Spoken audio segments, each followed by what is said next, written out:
I got this blanket not too long ago from Goodwill, of course, and I want to update this and make it into like a sweater or some kind of vest, like a long cardigan. So I'm going to show you the steps that I'm going to take.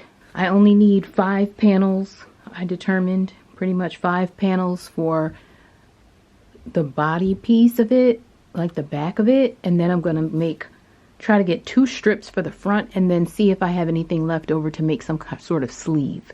It's probably not going to be a long sleeve, but we'll see what's left over.